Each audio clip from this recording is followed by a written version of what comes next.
Bon alors, comment ça va? Aujourd'hui, on va parler d'un sujet qui n'a rien à voir avec le rap, mais un sujet qui me concerne grandement puisque je supporte cette merde depuis à peu près 2-3 ans. On va parler d'une maladie, on va parler du trouble anxieux généralisé. J'ai reçu énormément de messages quand j'en ai parlé un petit peu dans ma vidéo FAQ, et je trouvais que c'était important, même si ça n'a rien à voir avec le rap, de t'en parler, de te partager un petit peu mon expérience, de faire découvrir pour certains d'entre vous ce qu'est cette maladie, et pourquoi pas aider des personnes qui vivent ça au quotidien, qui potentiellement peuvent avoir des crises d'angoisse, etc. Bref, on va revenir un petit peu sur comment cette merde est arrivée pour moi. Je sais pas du tout si vous allez bien recevoir cette vidéo parce que ça a vraiment rien à voir avec la thématique de base de la chaîne. Donc pour me montrer un petit peu votre soutien, n'hésitez pas à mettre un petit like, un commentaire vis-à-vis de tout ça, ce que vous en avez pensé, si vous avez des questions par rapport à cette maladie. Je suis un petit peu stressé de vous faire cette vidéo. Je me livre à vous, mais on va commencer tout de suite, hein. On va pas perdre de temps les gars.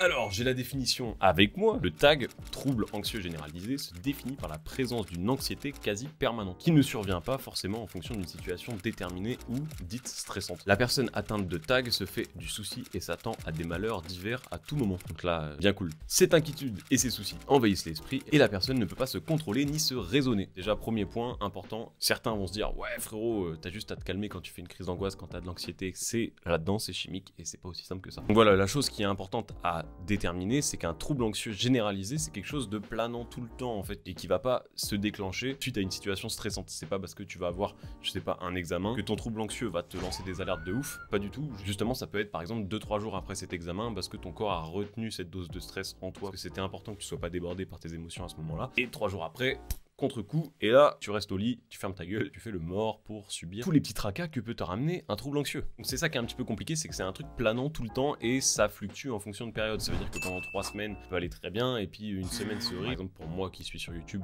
et qui est des tournages, j'ai eu des moments où j'ai dû trouver un petit peu des excuses pour louper des tournages, etc. parce que je n'étais pas du tout apte à tourner. La personne atteinte de trouble anxieux se fait du souci et s'attend à des malheurs divers à tout moment. Et ça, c'est vrai que c'est quelque chose d'assez glauque. Mais là, en gros, c'est des moments où bah, tu penses clairement que tu vas mourir alors qu'il n'y a rien. Moi je me souviens de choses où j'étais parti avec mes potes, on kiffait de fou les vacances, il y avait des moments où j'étais comme si j'étais pas dans la réalité. Genre je regardais la scène qui se passait et je me rendais plus compte de rien et je me disais des trucs mais vraiment hallucinants. Genre à un moment on était dans un van et tout, il y avait la mer qui passait, etc. Je regardais la mer, je regardais mes potes, tout le monde rigolait et tout ça, j'étais dans le délire et d'un coup je suis là à me dire putain on peut avoir un accident, on va tous mourir. Et vraiment c'est trop bizarre, d'un coup t'as plein d'idées noires qui viennent comme ça dans ta tête. Je tiens à préciser, ça c'est peut-être pas forcément des trucs qui sont liés que aux troubles anxieux, etc. Du coup, t'essayes de un petit peu te dire, allez, j'y pense plus, passe à autre chose, mais en vrai, c'est un petit peu compliqué parce que tu te fais rattraper tout le temps par ça. Donc voilà pour un des points du trouble anxieux, et en plus de ça, on dit généralisé parce qu'en gros, tous les symptômes d'une crise d'angoisse peuvent te suivre un petit peu au quotidien. La crise d'angoisse, c'est quelque chose qui va venir d'un coup te dire, t'es en danger de mort, t'as plein de symptômes d'alerte dans ton cerveau qui te lancent des alertes. Les speed, réveille-toi, tu vas peut-être mourir, donc il faut que tu fasses quelque chose. Quand tu as un tag, tu fais souvent une crise d'angoisse, bien entendu, et c'est ce qui nous emmène tout de suite à cette deuxième partie qui est la crise d'angoisse.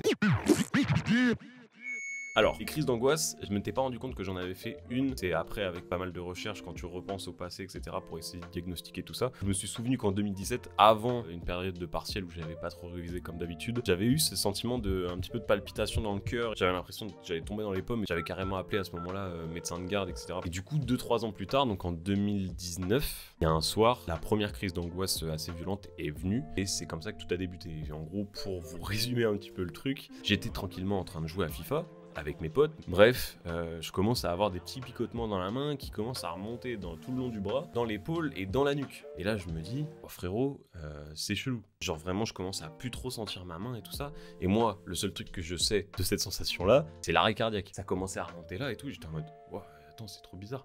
Et je commence à prendre mon pouls et je vois que le machin monte. Mais vraiment comme si je venais de faire un footing de fils de pute. Genre vraiment comme si je venais de faire un marathon. Alors que j'étais assis en train de jouer à FIFA. Vraiment, j'avais l'impression d'être le joueur dans le jeu, quoi. J'étais essoufflé alors que je ne faisais rien. Donc là, je commence à paniquer. Mais j'essaye de faire le bonhomme un peu, tu vois. Je me dis, c'est rien. Et je montre pas à mes potes que ça va pas. Même si je suppose que à ce moment-là, je cachais pas vraiment grand-chose parce que j'arrivais pas du tout à gérer et que la situation devait ressembler à ça. Ça va frérot? Ouais, ça va, pourquoi tu dis ça? Et là, du coup, bah, mes potes commencent à s'inquiéter. Ils disent, frérot, qu'est-ce qui se passe?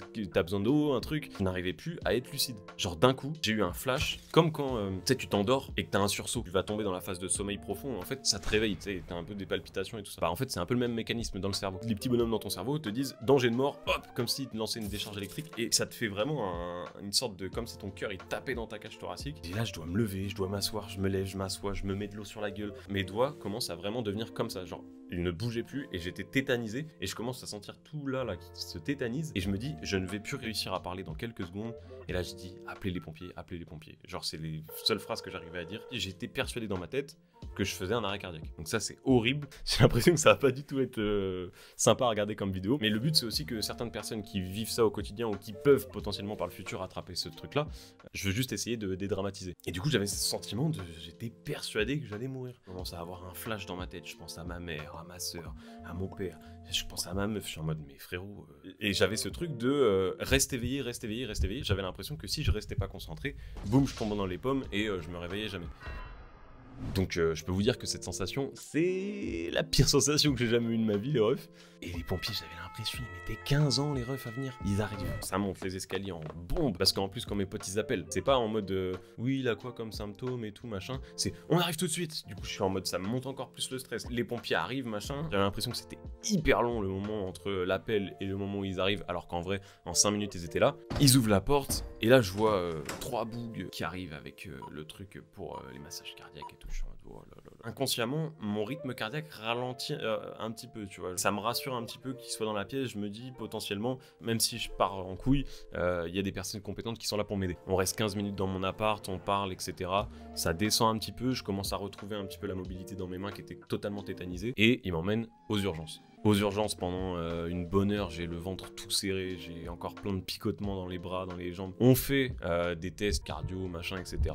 Au final, rien du tout. J'ai attendu je sais pas combien de temps, ils me laissent rentrer à pied à 5h30 du matin et moi je suis là comme ça dehors. Et je suis complètement déboussolé de ce qui vient de se passer parce que j'avais eu pour la première fois la sensation que j'allais disparaître. Et de là, j'ai commencé à développer un petit trouble anxieux, d'avoir peur de rester chez moi la nuit.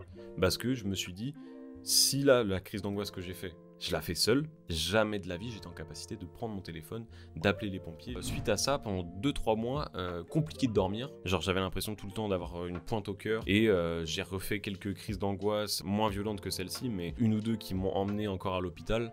Je me rappelle, j'essayais de sortir tous les soirs en fait pour pas retrouver ce moment d'être seul avec moi-même et pas avoir des pensées comme ça un petit peu négatives et que ça déclenche une crise d'angoisse. Donc je sortais beaucoup, sauf qu'au bout d'un moment ça reste en tête, donc ton cerveau te dit je vais quand même te lancer une petite crise violente ou deux parce que le problème c'est pas d'esquiver. Et je me retrouve à être dans le cinéma avec un poteau à WAM, on regardait, je crois que c'est Les Misérables, et je fais une demi-heure du film et la demi-heure elle était hyper longue, genre pareil, sentiment d'étouffement, de palpitation. Je dis à mon pote, je suis désolé mon ref, je vais te gâcher le film mais là faut que je sorte dehors. Donc là on sort dehors, je commence à m'évanouir, il y a les pompiers qui arrivent, je finis aux urgences, rebelote et je me retrouve à 5h du mat avec aucun symptôme et ciao bonsoir, vous pouvez rentrer chez vous. Et là ça commence vraiment à me saouler, ça fait 3 mois que j'ai ça commence à me casser les couilles. Je me dis il faut que je trouve une solution, il n'y a pas moyen que je reste comme ça. Donc je vois souvent mon médecin traitant qui suit un petit peu tout ça en même temps. En fait tu rentres dans un truc de t'es persuadé que c'est pas un trouble anxieux, t'es persuadé que t'as un cancer, que t'as un problème cardiaque, que en fait t'es persuadé que t'as autre chose de grave que de l'anxiété, même si ça reste quand même plus ou moins grave. Donc de là, je me dis, bon, faut vraiment que j'entame une thérapie, que je vois souvent mon médecin traitant pour en parler, chose qu'il a pris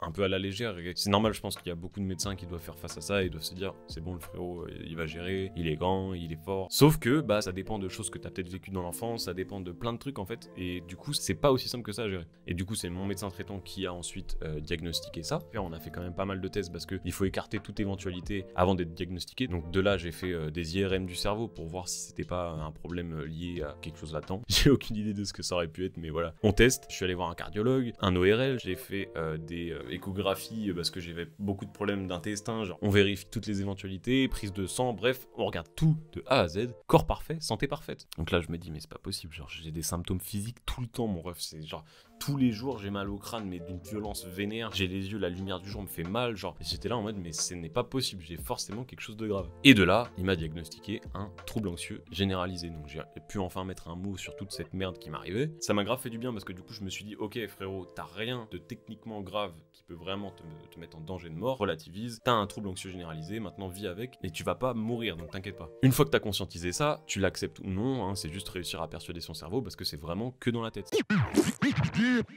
Donc là, on est début 2020, début du Covid, etc.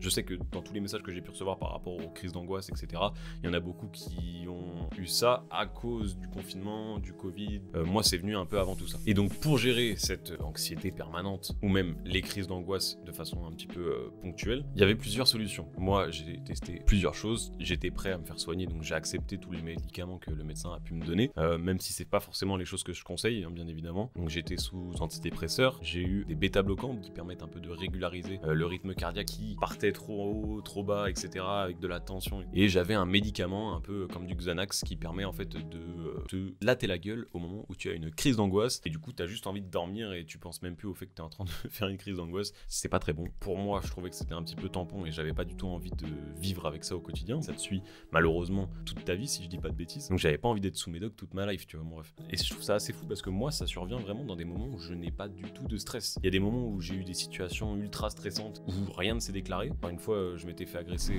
gare du Nord, il y a deux gars, ils voulaient me choper ma sacoche au couteau et tout. Quand je me faisais agresser, je me suis dit, imagine, je fais une crise d'angoisse maintenant, genre je vais être tétanisé, les gars, ils vont me chourave tout ce que j'ai sur WAM, je vais pas pouvoir me défendre. Au final, j'ai réussi à gérer la situation et tout. Et du coup, après cet événement-là et tout, j'ai débriefé, je me suis dit, c'est trop bizarre qu'une crise d'angoisse ne vienne pas maintenant parce que c'était une situation d'angoisse de fou. Mais par contre, quelques jours après, hop, petite crise d'angoisse, tu vois. Du coup, je me suis dit, ok, je pense que c'est lié à ça, et ça revient après. T'as eu une situation de stress, le corps, il a mis ça un peu dans un coin de ta tête, et puis quelques jours après, c'est un petit filou le cerveau. Donc j'ai eu 2 ans de galère un petit peu à essayer de gratter avec des médocs, des trucs. Du coup, je suis allé voir un psychiatre. On essayait de gérer un petit peu le truc. Au final, le mec, je trouvais qu'il était pas du tout adapté. J'avais l'impression d'avoir affaire à un bouc qui était pas du tout ouvert d'esprit sur certains sujets. Et j'avais juste envie de me casser du cabinet. Du coup, j'ai arrêté. Et il faut savoir que le psychiatre est remboursé par la sécurité sociale. J'avais à ce moment-là aussi très peu de moyens. Donc je me disais, c'est la solution que j'ai, ça me coûte pas cher, etc. Et du coup, je crois qu'en juin 2021, vu que j'avais un peu plus de revenus grâce à YouTube, les réseaux, etc., je me suis dit, frérot, il faut absolument que tu investisses sur une psychologue. Mon médecin m'avait parlé d'une psy TCC. Je vous invite vachement à vous tourner vers des personnes spécialisées comme ça. Son but, c'est de rechercher dans ton enfance, dans ton passé ou même dans un événement récent ce qui a pu déclencher ce trouble anxieux. Et il y a aussi un petit peu d'hypnose pour en fait essayer de réhabituer ton cerveau à ne pas te lancer d'alerte quand le danger n'y est pas. Je sais qu'il y a quelque chose que j'utilise aussi, c'est des fleurs de bac. C'est ce petit produit-là, c'est quelque chose qu'on retrouve dans les magasins un peu spécialisés santé. Et c'est des huiles essentielles et ça aide pas mal lors d'une crise d'angoisse et ça évite de partir sur des médicaments un peu plus lourds comme ce que je prenais avant. Parce que malheureusement, ça peut créer un petit peu une dépendance si tu rentres dans un truc de t'as absolument besoin de l'avoir sur toi tout le temps et si tu l'as pas, c'est là que ça crée une crise d'angoisse. Donc c'est un peu piège. C'est un truc que j'arrive à gérer aujourd'hui, même si des fois c'est un petit peu compliqué. Donc c'est pour ça aussi que j'en parle pas forcément, mais que le rythme sur YouTube, des fois j'essaye de l'avoir, mais des fois je suis un petit peu rattrapé par cette merde. Donc voilà, les refs, ne m'en voulez pas, ne me dites pas en commentaire, frérot, tu casses les couilles avec ton trouble anxieux, sors des vidéos, on en a rien à foutre. Je sais que vous êtes pas comme ça. Maintenant vous comprenez pourquoi des fois il n'y a pas de vidéo pendant 2 semaines. C'est vrai que soit je suis une merde et j'arrive pas à gérer mon temps, ça je l'admets aussi, mais ça arrive aussi que ça soit cette petite maladie qui me bloque sur certaines choses, et on fait avec, il n'y a pas de souci. Moi aujourd'hui, je suis très bien avec ça, je sais que ça va me suivre et que je suis de toute façon obligé de vivre avec, donc je m'adapte. Et je veux juste dire aux personnes qui ont ça et qui ont l'impression qu'ils ne pourront jamais s'en sortir que perdez pas espoir, tout est possible, tout s'améliore, il n'y a vraiment pas de raison que ça s'améliore pas. Exemple concret, aujourd'hui ça va très bien, même si c'est toujours un petit peu compliqué à des moments, je sais me gérer. Il faut vraiment croire en soi, c'est comme quand on a un échec dans la vie, il faut pas se concentrer sur l'échec, il faut se concentrer sur ce qui vient après, parce que sinon on n'avance pas, on reste bloqué là-dedans, on se morfond dans des idées noires et c'est vraiment pas très cool. Donc si vous avez des symptômes un petit peu similaires à tout ce que j'ai pu raconter,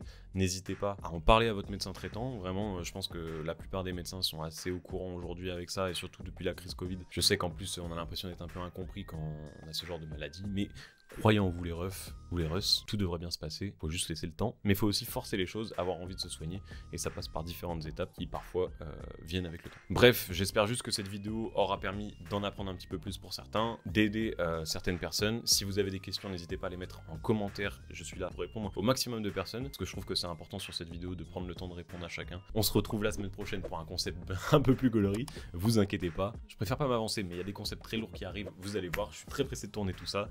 Les refs, prenez soin de vous, prenez soin de votre santé, prenez soin de votre famille. On se retrouve la semaine prochaine. Des bisous.